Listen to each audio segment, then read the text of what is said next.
अस्सलाम वालेकुम दोस्तों, मेरा नाम है तारिक खान। आई होप आप सब खैरियत से होंगे। आज हम एक तो सेकंड पार्ट जो हमारा है पंचायती राज का, एक तो हम ये पढ़ेंगे और हम कुछ चीज़ें भी डिस्कस करेंगे जो मैं आपको इस लेक्चर के एंड पे हम डिस्कस करेंगे। देखिए दोस्तों, इससे पहले हमने पंचायत राज पढ़ा, इसका इंट्रोडक्शन हमने देखा क्लियर। और हमने ये भी देखा कि नेशनल पंचायत राज डे ये कब सेलिब्रेट किया जाता है और रीज़न क्या है इसके लिए, वो भी मैंने आपको पढ़ाया। नेशनल पंचायत डे क्लियर, क्योंकि हमारा जो है ये 73rd कॉन्स्टिट्यूशन अमेंडमेंट एक्ट जिसने कॉन्स्टिट्यूशनलाइज किया पंचायत राज इंस्टीट्यूशंस को इंडिया में, इसका जो ये फोर्स में आया, इफेक्ट में आया कब से, 24 अप्रैल से। और तब से इसलिए हमने 24 अप्रैल को as a national panchayat day मनाया 2010 से। तो ये सारी चीज़ें हमने लास्ट लेक्चर में डिस्कस की थी। उसके बाद मैंने आपको कहा था कि कॉन्स्टिट्यूशनल स्टेटस जो है वो 74th अमेंडमेंट 1992 से इसको दिया गया। लोकल सेल्फ गवर्नमेंट क्या होती है, आर्टिकल 40 वगैरह जो भी है, या राजस्थान में ये इनाग्रेट किया गया, नागौर डिस्ट्रिक्ट में जवाहरलाल नेहरू ने, ये सारी चीज़ें हमने लास्ट लेक्चर में कवर की है। उसके बाद मैंने आपको पंचायत राज कमिटीज़ पढ़ाई जो आपके एग्जाम पॉइंट ऑफ व्यू से काफ़ी इम्पॉर्टेंट है क्लियर। तो ये मैंने एक तो हमने पढ़ा था Balwant Rai Mehta committee, Ashok Mehta committee clear, Dantwala committee, या हम कहेंगे Hanumantha Rao committee, GV K Rao committee, LM Singhvi थिंगवन कमेटी, या गदगिल कमेटी, ये सारी चीज़ें हमने लास्ट लेक्चर में कवर की थी। उसके बाद मैंने आपको कहा था कि 73rd कॉन्स्टिट्यूशन अमेंडमेंट एक्ट से ही क्या हुआ कि एक नया पार्ट कॉन्स्टिट्यूशन ऑफ इंडिया में ऐड हुआ, दैट इज़ पार्ट 9। और इस पार्ट जो है, इसमें जो सब्जेक्ट मैटर है दैट इज़ पंचायतस क्लियर। आर्टिकल 243 से लेकर 243 तक ये हमने लास्ट लेक्चर में कवर किया था, और इसमें 29 फंक्शनल आइटम्स है। और फिर आज हमें क्या पढ़ना है, आज हमें पढ़ना है दोस्तों दैट इज़ साइलेंट फीचर्स क्या है किसके, इस 73rd अमेंडमेंट के, या पंचायत राज इंस्टीट्यूशन जो इंडिया में है इसके, इस 73rd अमेंडमेंट ने इस PRI को कॉन्स्टिट्यूशनलाइज किया और एक कॉन्स्टिट्यूशनल स्टेटस इसको दिया। इसके साइलेंट फीचर्स क्या है ये हम आज डिस्कस करेंगे। देखिए, पहला फीचर हमारे पास क्या आता है, दैट इज ग्राम सभा क्लियर। ग्राम सभा क्या है दोस्तों, ये फाउंडेशन लेवल है पंचायत राज सिस्टम की, जहाँ पे क्या होता है, जो वो पर्सनस होते हैं, वो वोटर्स होते हैं जो विलेज में होते हैं with in the panchayat clear. इसमें ज़्यादा इतना, ये विलेज असेंबली होती है, आप इतना याद रखना। और इसमें वो रजिस्टर्ड वोटर्स होते हैं पंचायत में, ठीक। तो विलेज लेवल पे ये होता है क्लियर। उसके बाद 3 टायर सिस्टम। 3 टायर सिस्टम, जब मैंने आपको कहा था टायर क्या क्या मतलब है, लेवल। 3 टायर सिस्टम क्या है, ये मैंने आपको लास्ट लेक्चर में भी समझाया था कि पंचायत राज जो है it provides 3 tier system of panchayat Raj clear. ये जो एक्ट है 73rd कॉन्स्टिट्यूशनल अमेंडमेंट एक्ट, ये प्रोवाइड करता है 3 टायर्स पंचायत राज क्लियर। एक तो है पंचायत, एक तो विलेज लेवल पे हमें पंचायत, सॉरी, एक तो हमें विलेज लेवल पे पंचायत देखने को मिलता है, इंटरमीडिएट यानी ब्लॉक लेवल पे और डिस्ट्रिक्ट लेवल पे क्लियर। और दोस्तों एग्जाम पॉइंट ऑफ व्यू से आप ये बात याद रखना, ये जो यहाँ पे मेंशन है कि status having a population not exceeding 20 lakh, ये क्वेश्चन रिपीट होता है कि वो स्टेट जिसकी पॉपुलेशन एक्सीड नहीं करती है 20 lakh may not constitute panchayat eight intermediate level. वहाँ पे पंचायत जो है वो इंटरमीडिएट लेवल पे हम कॉन्स्टिट्यूट नहीं कर सकते, ये बात आप याद रखना। Election of the members and chairperson क्या होगा कि जो भी मेंबर्स होंगे पंचायत के, चाहे एट विलेज होगा या इंटरमीडिएट या डिस्ट्रिक्ट लेवल होगा, उनको लोग ही इलेक्ट करेंगे क्लियर। और ये भी कहा गया है कि डायरेक्ट लोग डायरेक्टली इलेक्ट करेंगे। और चेयरपर्सन ऑफ पंचायत राज जो होगा इंटरमीडिएट लेवल पे यानी और डिस्ट्रिक्ट लेवल पे, उनको इलेक्ट किया जाएगा इनडायरेक्टली क्लियर। ये बात याद रखना। यहाँ पे ये मेंशन है कि हर लेवल पे जो भी ये 3 लेवल्स है, 3 टायर्स है, इस 73rd कॉन्स्टिट्यूशन अमेंडमेंट एक्ट ने हमें प्रोवाइड किए हैं 3 tyres, that is village level पे, इंटरमीडिएट लेवल पे और डिस्ट्रिक्ट लेवल पे। लोग ही इनको चुनेंगे। और ये भी कहा गया है कि ये जो इनडायरेक्ट इलेक्शन होगा, जो चेयरपर्सन होगा पंचायत राज का, कहाँ पे, इंटरमीडिएट लेवल पे और डिस्ट्रिक्ट लेवल पे, उनको इनडायरेक्टली चुना जाएगा उनमें से, from amongst the elected member जो ऑलरेडी है। However, the chairperson of the panchayat at village level shall be elected in such a manner as state legislature determines. Simply, क्योंकि विलेज लेवल पे जो हम चेयरपर्सन चुनेंगे वो उसी हिसाब से चुना जाएगा जो स्टेट लेजिस्लेचर ने डिमांड किया है। बस इसमें ज़्यादा और कुछ नहीं है। The chairperson of panchayat and other members of the panchayat elect directly and shall have the right to vote. ये इंपॉर्टेंट नहीं है आपके लिए। उसके बाद है दोस्तों रिजर्वेशन ऑफ सीट्स। देखिए रिजर्वेशन ऑफ सीट्स तो रखनी है किन के लिए, जो भी हमारे पास 3 लेवल्स अगर है, 3 टायर है पंचायत राज, तो रिजर्वेशन देनी है ऑल लेवल्स पे, चाहे विलेज लेवल हो, चाहे इंटरमीडिएट लेवल हो, ब्लॉक लेवल जो मैंने आपको लास्ट लेक्चर में समझाया था, ये 3 टायर क्या होता है, या डिस्ट्रिक्ट लेवल है, ज़िला परिषद है, क्लियर। इन तीनों लेवल्स पे रिजर्वेशन रखनी है शेड्यूल कास्ट्स के लिए और शेड्यूल ट्राइब्स के लिए। ठीक, यहाँ पे ये मेंशन है 1/3 यहाँ पे मैंने मेंशन किया है। उसके बाद है ड्यूरेशन ऑफ पंचायत क्या है, सिंपली 5 ईयर्स, बात ख़त्म। उसके बाद दोस्तों डिस्क्वालिफिकेशन भी मेंशन है। और यहाँ पे अब क्वेश्चन है स्टेट इलेक्शन कमीशन का। देखिए जहाँ पे आपको दोस्तों चीज़ों को समझना है वहाँ पे हम समझेंगे। देखिए स्टेट इलेक्शन कमीशन अगर हम देखेंगे, इसका सोल पर्पस होता है लोकल बॉडी यानी पंचायत राज के लिए इलेक्शंस कंडक्ट करवाना, यानी लोकल बॉडीज़ के लिए, क्लियर। और जो हम वो इलेक्शन कमिश्नर देखते हैं कौन, जो सेंट्रल लेवल पे हमारा होता है इलेक्शन कमीशन ऑफ इंडिया, उसके लिए क्या होता है, election commission of India is vested the powers to conduct, to maintain या ऑर्गेनाइज करना या कंडक्ट करवाना किन के election, president, vice president, state legislature और पार्लियामेंट के। स्टेट लेजिस्लेचर जो होता है, sorry state election commission of India, state election commission of state जो होता है दोस्तों, ये जो मैंने यहाँ पे मेंशन किया है, state election commission of state का सिर्फ यही काम होता है कि सुपरिटेंडेंस या डायरेक्शन या कंट्रोल या इलेक्टोरल रोल रिलेटेड जो भी होगा, या कंडक्ट इलेक्शंस करना, मगर किसके, पंचायतस के, shall be vested in the state election commission, यानी the superintendence direction control of the preparation of electoral rolls या conduct of all election to the panchayat जो किसके हाथ में है, वो स्टेट इलेक्शन कमीशन के हाथ में। और ये इसीलिए कॉन्स्टिट्यूट किया जाता है और इसको सिंपली दोस्तों गवर्नर अपॉइंट करता है, ये बात याद रखना। ये मैंने यहाँ पे मेंशन किया है, स्टेट इलेक्शन कमीशन को गवर्नर ही अपॉइंट करता है, clear. He shall not be removed from office except in a manner on grounds prescribed for the removal of judge of the high court। जिस तरह हम एक जज ऑफ हाई कोर्ट को remove करते हैं, उसी तरीके से उन्हीं ग्राउंड्स पे इसको भी रिमूव किया जा सकता है, यानी स्टेट इलेक्शन। उसके बाद है पावर्स एंड फंक्शंस। देखिए स्टेट लेजिस्लेचर जो है ये इंडो कर सकता है पंचायत को वो पावर जो इसको नेसेसरी लगेगा, मतलब ये स्टेट लेजिस्लेचर के हाथ में है, एक बात याद रखना, ठीक। चाहे इकोनॉमिक डेवलपमेंट हो, पंचायत इसको करनी है ग्रास रूट लेवल पे, इम्प्लीमेंटेशन ऑफ या जो भी स्कीम्स होंगी सेंट्रल या स्टेट गवर्नमेंट की, क्लियर। और 29 मैटर्स रिलेटेड है इसके 11th शेड्यूल में, जिसको हम 29 फंक्शनल आइटम्स भी कहते हैं, जो पंचायत के रिलेटेड है इस शेड्यूल में, ठीक। शेड्यूल याद रखना, दैट इज़ 11th शेड्यूल, ठीक। पार्ट क्या है, पार्ट 9th है, अमेंडमेंट कौन है, 73rd, पंचायत राज रिलेटेड। अब पावर्स एंड फंक्शन इसके कौन डिटरमाइन करेगा, that is state legislature, clear. और ओबियसली इसके पावर्स क्या होते हैं, एक developmental plan grass root level पे लाना, क्योंकि पंचायत राज इंस्टीट्यूशन का मकसद ही है कि ग्रास रूट लेवल पे डिसेंट्रलाइजेशन करना, किसकी, डेमोक्रेटिक प्रिंसिपल्स की, क्लियर। चलिए उसके बाद है फाइनेंस रिलेटेड जो भी है ये प्रोवाइड कर सकता है, फाइनेंस कमीशन है। अब यहाँ पे दोस्तों देखिए द गवर्नर ऑफ स्टेट जो होता है हर 5 साल के बाद ये कॉन्स्टिट्यूट करता है फाइनेंस कमीशन, ठीक। किसके लिए, ये फाइनेंस कमीशन पंचायत की फाइनेंशियल पोजीशन एसेस करने के लिए, उनके फाइनेंशियल पोजीशन को जानने के लिए ही किया जाता है, क्लियर। और जिस तरह स्टेट इलेक्शन कमीशन का काम होता है कि पंचायत के इलेक्शंस को कंडक्ट करवाना ओनली, और एट द सेम टाइम जो स्टेट फाइनेंस कमीशन होता है ये सेंट्रल वाला नहीं है, सेंट्रल फाइनेंस कमीशन जो हमने पढ़ा है उसका काम भी हमने देखा, लेकिन स्टेट फाइनेंस कमीशन का काम यही होता है कि फाइनेंशियल पोजीशंस देखना पंचायत का।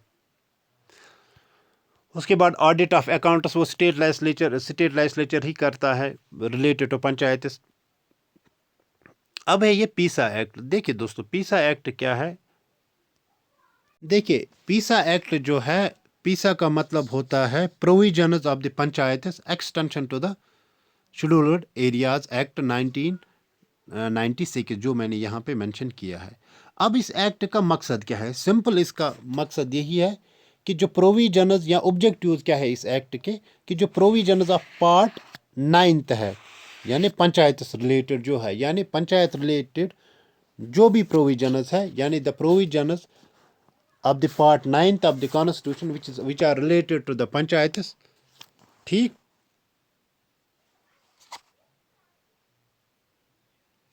वो एक्सटेंड हो सकते हैं शेड्यूल्ड एरियाज में, लेकिन विथ मॉडिफिकेशंस। क्लियर? यानी इसका इस अगर आप इस सब्जेक्ट मैटर देखोगे ना किसका, पीसा एक्ट का, पीसा एक्ट खुद ही कहता है कि प्रोविजन ऑफ पंचायत एक्सटेंशन किन एरियाज में? शेड्यूल्ड एरियाज में। और इसका मकसद ये भी है कि सेल्फ रूल प्रोवाइड करना for the bulk of tribal population. Clear? या उनके ट्रेडिशंस को, उनके कल्चर को सेफ गार्ड करना। तो ये पीसा एक्ट का बेसिक ऑब्जेक्टिव्स है कि एक्सटेंड किए जाए जो प्रोविजंस ऑफ पंचायत है, कहाँ पे? शेड्यूल्ड एरियाज में, शेड्यूल्ड एरियाज में, ताकि सेल्फ रूल वो भी टेस्ट कर सकें। यानी पंचायत यानी डिसेंट्रलाइजेशन या सेल्फ, या हम कहेंगे लोकल सेल्फ गवर्नमेंट या democracy at grass root level, ये शेड्यूल्ड एरियाज भी टेस्ट करे। क्लियर? अब यहाँ पे कुछ चीज़ें हैं इसमें, ये जो पीसा एक्ट है दोस्तों, ये एप्लीकेबल 5th शेड्यूल एरियाज में नहीं है। उसमें डिफरेंट स्टेट्स आते हैं, एरियाज आते हैं, ये उन पे एप्लीकेबल नहीं है, ये बात याद रखना। इसमें और ज़्यादा कुछ नहीं है। हाउएवर द पार्लियामेंट में extend these provisions to such areas, लेकिन पार्लियामेंट को अगर लगा कि ये जो पंचायत के प्रोविजंस है ये उनको एक्सटेंड कर सकता है उन एरियाज में भी। क्लियर? जहाँ पे ये रिस्ट्रिक्टेड है, जहाँ पे ये एप्लीकेबल नहीं है, यानी 5th शेड्यूल एरियाज में। Clear? Under this provision, the Parliament has enacted the provision of Panchayat's extension to scheduled areas, popularly known as PISA Act। यहाँ पे मैंने इसके ऑब्जेक्टिव्स मेंशन किए हैं कि इसका ऑब्जेक्टिव यही है कि पार्ट 9 के जो पंचायती राज के प्रिंसिपल्स है, प्रोविजंस है, ये शेड्यूल्ड एरियाज में हो, एक्सटेंड हो विथ मॉडिफिकेशन, ताकि सेल्फ रूल प्रोवाइड हो ट्राइबल पॉपुलेशन को, सुटेबल एडमिनिस्ट्रेशन फ्रेमवर्क, ताकि उनका प्रिजर्व कल्चर रहे, कस्टम्स रहे। क्लियर? अब दोस्तों मैं 5G की स्पीड से क्यों चल रहा हूं, अब हम बात करेंगे इस पंचायती राज इंस्टीट्यूशन में आपके एग्जाम पॉइंट ऑफ व्यू से क्या इंपॉर्टेंट है। देखिए, एक तो ये जो मैंने पढ़ा है आपको फीचर्स, पीसा एक्ट, फाइनेंस कमीशन का काम क्या है, ताकि फाइनेंशियल पोजीशन पंचायत का देखना। क्लियर? इसी तरीके से पावर्स एंड फंक्शंस कौन डिटरमाइन करता है? पंचायत का स्टेट लेजिस्लेचर करता है। क्लियर? ये समझना है आपको exam point. State election commission का काम क्या है? पंचायत के इलेक्शन कंडक्ट करवाना। ठीक? ड्यूरेशन ऑफ पंचायत क्या है? दैट इज़ 5 years, ये बात याद रखना है। रिजर्वेशन ऑफ सीट्स है। क्लियर? 3 टायर सिस्टम है। फर्स्ट टायर क्या है? यानी विलेज, सेकंड और थर्ड। इलेक्शंस इनमें कैसे होते हैं? चेयरपर्सन के लिए इनडायरेक्ट, या इसी तरीके से विलेज में डायरेक्ट इलेक्शन, जो मैंने सारी चीज़ें मेंशन की है। ग्राम सभा क्या होता है, जो विलेज लेवल पे होता है। क्लियर? और मोस्ट इम्पॉर्टेंट, ये तो आपको याद रखना ही रखना है कि 73rd कॉन्स्टिट्यूशन अमेंडमेंट एक्ट से ही इसको कॉन्स्टिट्यूशनलाइज किया गया, पार्ट 9। क्लियर? और आर्टिकल्स ये है 243 से लेकर 243 तक। अब यहाँ पे ये कमिटीज़ दोस्तों आपको याद रखनी है। Keep it in your mind. ये कमिटीज़ बलवंत राय मेहता ये कब अपॉइंट की गई, मेन रिकमेंडेशंस। ठीक इसी तरीके से दांतेवाला कमेटी, 3 टायर किसने दिया, 2 टायर किसने दिया, ये बात आपको याद रखनी है और आपके एग्जाम पॉइंट ऑफ व्यू से। क्लियर? अब दोस्तों लोकल सेल्फ गवर्नमेंट जो है, ये तो हमने पंचायती राज जो हमने देखा दोस्तों, ये हमने किस चीज़ का देखा? पंचायती राज जो हमने अभी पढ़ा, ये तो लोकल सेल्फ गवर्नमेंट या डिसेंट्रलाइज्ड डेमोक्रेटिक प्रिंसिपल्स हमें देखने को मिले कहाँ पे? ये तो हमें देखने को मिले विलेज लेवल पे, यानी Panchayati Raj institutions, this is the local self government at village level. लेकिन अर्बन लेवल पे भी, जिसको हम कहते हैं urban local government in India. Clear? जिसको हम कहते हैं ULB, urban ULG, urban local government. ठीक? जो अर्बन एरियाज में होती है। तो उसके रिलेटेड क्या है इंडिया के कॉन्स्टिट्यूशन में। देखिए the system of urban government अगर हम बात करेंगे ना, जो कॉन्स्टिट्यूशनलाइज किया गया वो 74th कॉन्स्टिट्यूशनल अमेंडमेंट से किया गया। यानी जिस तरह हमें विलेजेस में रूरल एरियाज़ में, सॉरी विलेजेस में हम कहेंगे कि रूरल एरियाज़ में जिस तरीके से हमें पंचायती राज इंस्टीट्यूशन मिलता है, एक रूरल लोकल गवर्नमेंट जिसका काम है डिसेंट्रलाइज डेमोक्रेसी के प्रोविजंस को ग्रास रूट लेवल पे लाना, इसी तरीके से हमारे पास है यूएलजी यानी अर्बन लोकल गवर्नमेंट इंडिया में, जो सिग्निफाई करती है गवर्नेंस इन अर्बन एरियाज़। ठीक, और जहाँ पे वो अर्बन एरियाज़ के लोग अपने इलेक्टेड रिप्रेजेंटेटिव्स को चुनते हैं। और इंडिया के कॉन्स्टिट्यूशन में जो अर्बन गवर्नमेंट के साथ लोकल गवर्नमेंट के साथ डील करता है, that is 74th constitution amendment act. तो इसको हम एक फटाफट रिवाइज मारेंगे। क्लियर। देखिए आपको क्या याद है, देखिए the term urban local government India में सिग्निफाई करता है governance at urban areas by the people through their elected representatives. और ये जो सिस्टम ऑफ अर्बन गवर्नमेंट है ये कॉन्स्टिट्यूशनलाइज इंडिया में किया गया 74th कॉन्स्टिट्यूशन अमेंडमेंट एक्ट से। और पंचायत राज जो रूरल लोकल गवर्नमेंट है वो किससे किया गया, 73rd से। क्लियर। अब दोस्तों कुछ चीज़ें आपको यहाँ पे समझनी है कि एज सच आपके एग्जाम पॉइंट ऑफ व्यू से ये म्यूनसिपल, ये जो अर्बन लोकल गवर्नमेंट है ये उतनी इम्पॉर्टेंट नहीं है जितनी पंचायती राज है। मैं ये नहीं कह रहा हूँ कि इसमें से क्वेश्चन पुट अप नहीं होगा, बट मैं ये कह रहा हूँ कि ज़्यादा लीस्ट चांसेस है कि इस टॉपिक से आपके क्वेश्चन बन पाएंगे। लेकिन जो पेपर सेटर होगा वो तो कहीं से भी क्वेश्चन डाल सकता है क्योंकि पॉलिटी एंड गवर्नेंस आपके सिलेबस में है। लेकिन Panchayati Raj institution is most important topic जो हमने अभी पढ़ा। अगर आप ये नहीं पढ़ोगे कोई ज़रूरी नहीं है, लेकिन पंचायती राज इंस्टीट्यूशंस को एक बार अच्छे से रिवाइज मारना। क्लियर। और उसको अच्छे से पढ़ना, उसके फीचर्स को। क्लियर। उसके प्रोविजंस को। लेकिन ये भी अगर पढ़ोगे तो वो तो सोने पे सुहागा है। अब यहाँ पे मैंने कुछ फैक्ट्स लिए हैं, हिस्टोरिकल पर्सपेक्टिव क्या रहा है लोकल सेल्फ गवर्नमेंट का। देखिए फर्स्ट म्यूनसिपल कॉरपोरेशन जो इंडिया में बनी गई वो मद्रास में, ये बात याद रखना। उसके बाद बम्बई और कलकत्ता में सेटअप की गई। और लॉर्ड मायो जो है इसने 1870 में फाइनेंशियल डिसेंट्रलाइजेशन का कंसेप्ट लाया लोकल सेल्फ गवर्नमेंट इंस्टीट्यूशंस में।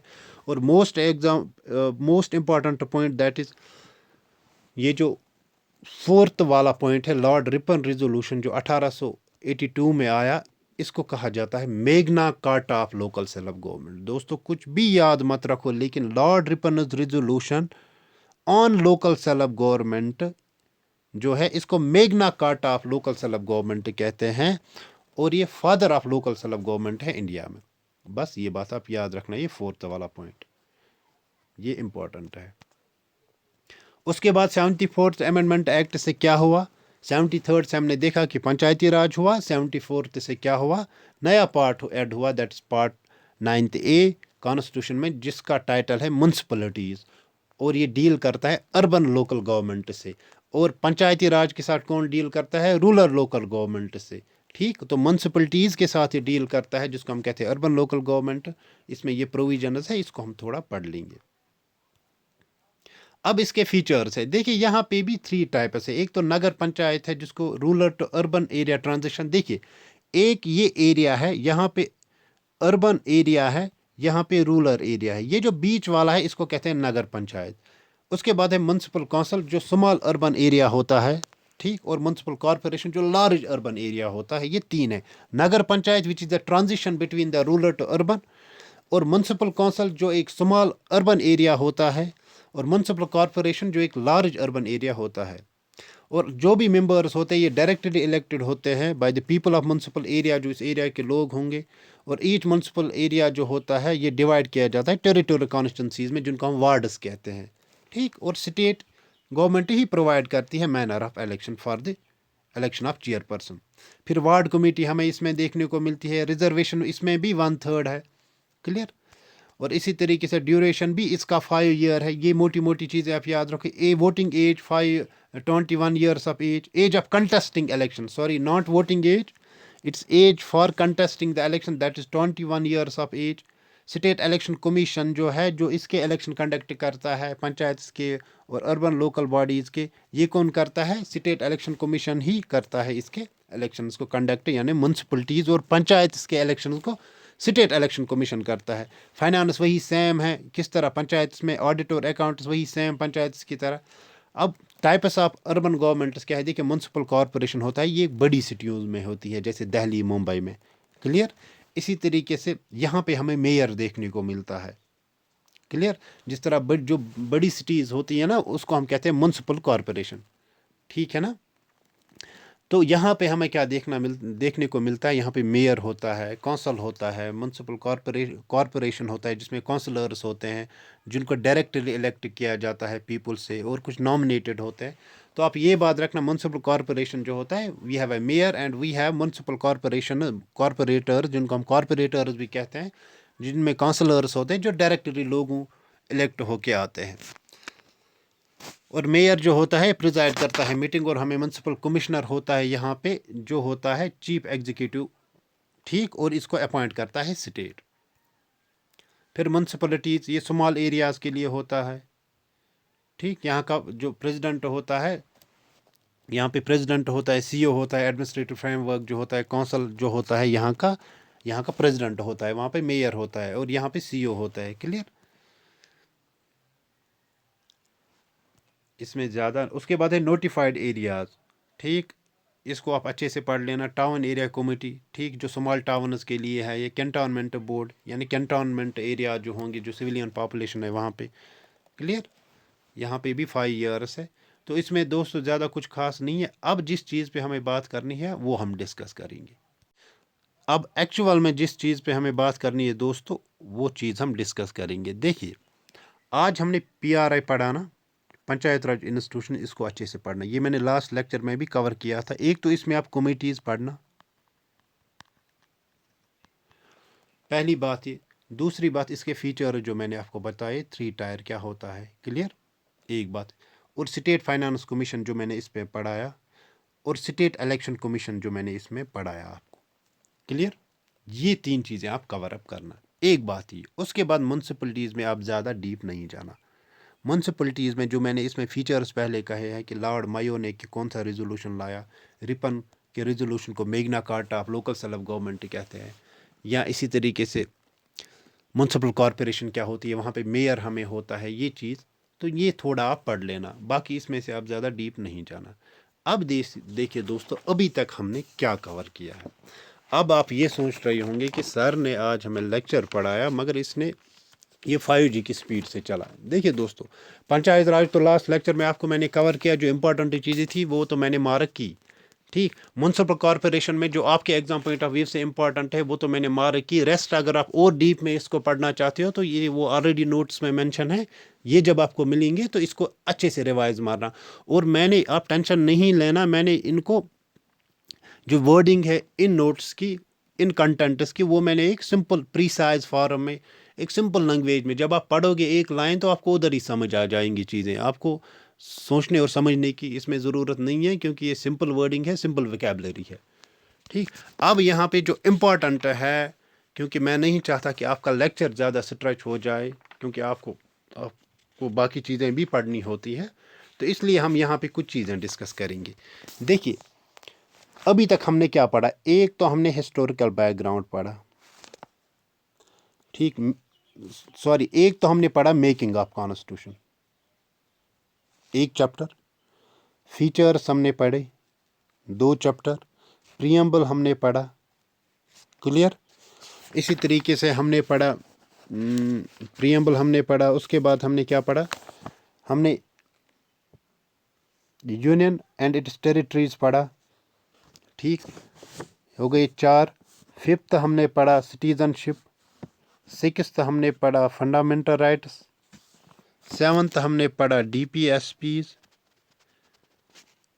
8th हमने पढ़ा FR, क्लियर। फिर हमने पढ़ा इसी तरीके से हमने फॉर इंस्टेंस पार्लियामेंट पढ़ा, क्लियर। प्रेसिडेंट हमने पढ़ा। इसी तरीके से हमने स्टेट लेजिस्लेचर पढ़ा, गवर्नर पढ़ा, सुप्रीम कोर्ट पढ़ा, हाई कोर्ट कवर किया, क्लियर। इमरजेंसी प्रोविजंस कवर किए, CM पढ़ा, PM पढ़ा, काउंसिल ऑफ मिनिस्टर्स पढ़े, ठीक। तो एट द पब्लिक, या हमने बीच बीच में एमसीक्यूज भी कवर किए, पंचायत राज हमने अच्छे से कवर किया। ठीक, तो कॉन्स्टिट्यूशनल बॉडीज़ हमने पढ़ी। ठीक, और कॉन्स्टिट्यूशनल बॉडीज़ में इलेक्शन कमीशन पढ़ा, यूपीएससी पढ़ा, स्टेट पब्लिक सर्विस कमीशन पढ़ा, फाइनेंस कमीशन पढ़ा। तो ये सारी चीज़ें, कैग पढ़ा, comptroller and auditor general of India पढ़ा हमने। ठीक, अटॉर्नी जनरल पढ़ा हमने, एडवोकेट जनरल पढ़ा हमने। तो ये सारी चीज़ें हमने ऑलमोस्ट कवर की है। अब देखिए दोस्तों, यहाँ पे मैं आपके साथ ये डिस्कस करना चाहता हूँ कि ऑलमोस्ट हमारी जो पॉलिटी है वो कंप्लीट हो गई। ये बात याद रखना, ऑलमोस्ट हमारी पॉलिटी जो है दैट इज कंप्लीट। अब आप किन चैप्टर्स पे ज़्यादा ध्यान दोगे? देखिए, फंडामेंटल राइट्स एक, फंडामेंटल ड्यूटीज़, इसमें कुछ खास है ही नहीं ड्यूटीज़ में। DPSPs, emergency provisions, parliament, president. ये जो चैप्टर्स है दोस्तों, 6 चैप्टर्स, इनको अच्छे से पढ़ना, क्योंकि यहाँ से क्वेश्चन डेफिनेटली बनेगा। क्योंकि अब मैं किस एजम्पशन के बेस पे कह रहा हूँ, ये मैं इस एजम्पशन के बेस पे कह रहा हूँ दोस्तों कि यहाँ से क्वेश्चन क्यों बनेगा, क्योंकि अगर आप प्रीवियस ईयर्स क्वेश्चन उठा के देख लोगे ना एग्जाम्स के जो भी आए हैं, तो इनमें से क्वेश्चन पुटअप हुए हैं। आप स्टेट लेजिस्लेचर भी दबा के पढ़ लो, आप governor, high court, supreme court भी दबा के पढ़ लो, लेकिन इन चैप्टर्स को अच्छे से पढ़ना। प्लस प्लस प्लस प्लस एक काम करना, एमसीक्यूज प्रैक्टिस करते रहना। मैंने आपको लास्ट लेक्चर में भी बोला था, एटलीस्ट दिन में आप एक सब्जेक्ट के 20 एमसीक्यूज करने चाहिए। ठीक, दूसरी बात, टेंशन मत ले लो, हर एक चीज़ कवर अप हो जाएगी आप जब आप चीज़ों को स्ट्रीमलाइन्ड वे में पढ़ते हो। और साथ साथ एमसीक्यूज भी कवर करो, साथ साथ रिवाइज भी चीज़ों को करो। प्लस प्लस एक चीज़ मैं कहना चाहता हूँ आपको कि डिफरेंट स्लॉट्स में दिन में पढ़ा करो। फॉर इंस्टेंस, अगर आपका polity, geography, history, INM, EVS, economy, CSAT या जो भी रीजनिंग है आपका, एटलीस्ट दिन में 4 कंपोनेंट्स पढ़ा करो। क्योंकि जब आप एक ही कंपोनेंट पॉलिटी ही पूरे दिन पढ़ने बैठोगे ना, एक तो बोर हो जाओगे, दूसरा उससे आउटपुट भी ज़्यादा नहीं होता है, वो पढ़ाई ज़्यादा प्रोडक्टिव भी नहीं रहती। लेकिन जब आप 2.5 घंटे पढ़ते हो पॉलिटी, 2 घंटे या 2.5 घंटे पढ़ते हो आईएनएम, फिर बीच में आपने एमसीक्यूज किए, फिर इकॉनमी उठाई, तो इससे क्या होता है कि डिफरेंट सब्जेक्ट्स आप दिन में टेस्ट करते हो और उससे आउटपुट भी आता है और उससे आपका ब्रेन भी ट्रेन होता है, वो ज़्यादा आउटपुट आपको देता है। तो इसलिए डिफरेंट स्लॉट्स में डिफरेंट सब्जेक्ट्स पढ़ा करो और जितना हो सके एमसीक्यूज को प्रैक्टिस किया करो, दाएं बाएं ऊपर नीचे, जहाँ से भी कहीं टेस्ट सीरीज है, प्रीवियस ईयर पेपर्स यहाँ पे, या मैंने एमसीक्यूज अपलोड किए हैं, इसको कर लो, या SSS की ऐप पे जब वहाँ से एमसीक्यूज करो, वहाँ पे मॉक टेस्ट्स होते हैं, तो एमसीक्यूज को किया करो रेगुलरली। बाकी अगर मुझे लगा, मैं बीच में और 1-2 लेक्चर लाऊंगा जहाँ पे मुझे लगेगा कि रिक्वायरमेंट है किसी चीज़ की या एमसीक्यूज की रिक्वायरमेंट है। मैं चाहता हूँ कि मैं एटलीस्ट इस पंचायत राज पे और इस म्यूनसिपलिटीज़, खास तौर पर पंचायत राज पे एमसीक्यूज आपके लिए लाऊं, और उस टाइम पे ये फिर से इस टॉपिक को डिस्कस करेंगे। क्लियर? तो मिलते हैं नेक्स्ट लेक्चर में, तब तक के लिए अपना ध्यान रखो, ख्याल रखो। ठीक, अगर मुझे लगा तो मैं एमसीक्यूज आपके लिए लाऊंगा, जो जहाँ पे रिक्वायरमेंट मुझे लगी किसी और टॉपिक की, उसको भी मैं यहाँ पे आपके सामने प्रेजेंट करूँगा इन प्रिसाइज मैनर में। तो ध्यान रखो अपना, ख्याल रखो अपना, टेक केयर।